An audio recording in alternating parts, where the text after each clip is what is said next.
My name's Dean Martin. I'm the sales manager for Apeks Aqualung UK. We look after all the supply with regards to regulators and diving equipment for the shops in the UK. We also cover Holland from here as well. Company-wise, we supply Apeks regulators for the whole of the world. The design process is all kept in-house. Everything is done here at the factory in Blackburn.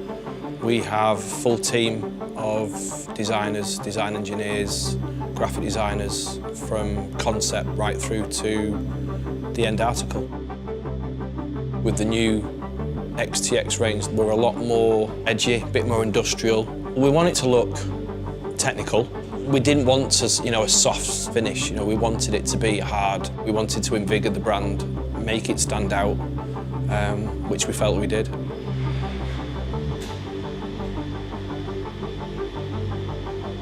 We buy the bar in, which makes most of the first stages that we do. When the bar comes in, it then goes into the CNC machines. It holds 10 or 12 bars at any one given time.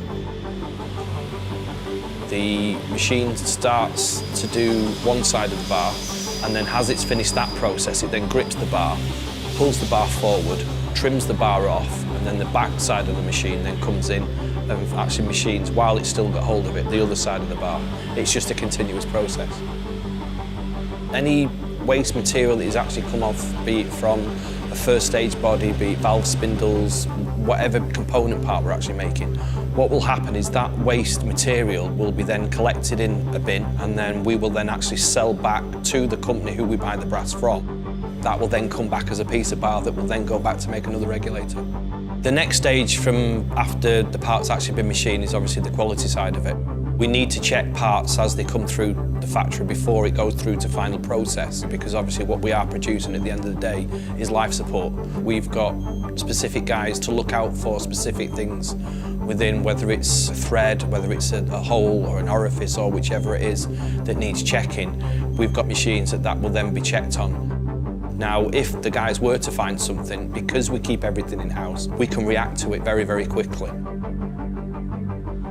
Once everything's been checked out and everything's okay, it will then be sent to be cleaned and polished.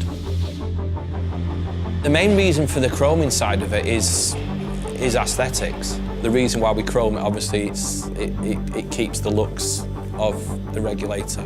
This is where the magic happens. It literally looks like jewellery when you go down there, and it's raw brass at this stage. Once it starts going through the actual process, it literally changes colour in front of your eyes. So it'll go through, start off obviously as raw brass, it'll then go into one of the dips, it'll come out and it'll be green, it'll go into the next one, it'll come out and it'll be gold, it'll go into the next one, it'll be brown, go into the next one, it'll come out and it's bright silver, then it comes out the next one, it's obviously it's been cleaned, it's nice, it's gleaming. It's pure alchemy how it does it, it's amazing.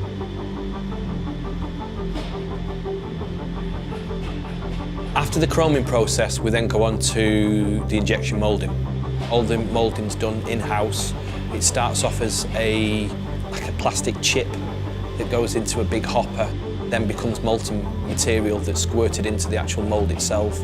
Once the machine actually makes that specific part, it then ejects the mould. It's cooled down within the mould before it ejects it, and the part comes out, formed, ready to go. The next process we have to do is obviously we make the hoses. All the crimping and everything with regards to the ends of the hoses, we do it in-house. Not everybody likes the same hose, be it on their BCD, be it on a regulator.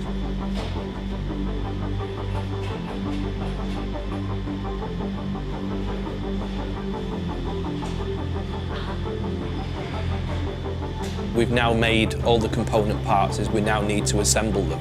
It's a little bit more hands-on because it's obviously you're then dealing with the actual plastics side of the component parts. The people that are involved within that side of the business, obviously, again, it's life support equipment that we're making, so there's no second chances. So that each one is actually tested, so we know everyone is set precisely to what we want with regards to the interstage pressure. So everyone will leave the factory identical, exactly the same. Cam's the one who basically flies the answer machine, so to speak. So any regs that we have that we want tested, there's parameters that they have to adhere to, be it temperature of the water, be it flow rates, We can put a regulator, whichever it is. We can preset the machine to dive at a specific depth. We can preset the water to be at a specific temperature. We can set the breathing rate, say of a panic diver or someone's diving at depth, or we can even we can change gas that they're breathing. The next thing we have to do is obviously package the regulator up and then ship it out to the dealer or international client that the regs are actually going out to. Each regulator gets its own serial number. The first stage will have a serial number and the second stage will have a serial number. When it is actually put in a specific box, that box will actually have stamped on the outside of it each part that is actually in the box. So we know where each regulator goes. With regards to a customer who goes out and purchases Apeks regulator, I want them to have that full-on excitement. They've got to get it wet. I want them to feel the same way that I still feel every time I open a box of regulators. Why should we only be diving X amount of months of the year? You can dive 12 months of the year. That's what we test them for. We always go above and beyond what we need to do just to make sure that our regulators will perform. It's life support equipment. It's got to work first time, every time. We've got a premium product. Everything is made in-house by people in Blackburn, in the UK. There's not very many companies can actually say that. We're still always going to be that little kid in the background that wants the fun, wants the adventure. Be it for photography, be it for technical diving, be it for diving on wrecks, be it different temperatures, be it warm water diving, cold water diving. It's just, there's so many choices that you can do for different types of diving. It's just one of those things, if it grabs you and it hooks you, you've got it for life.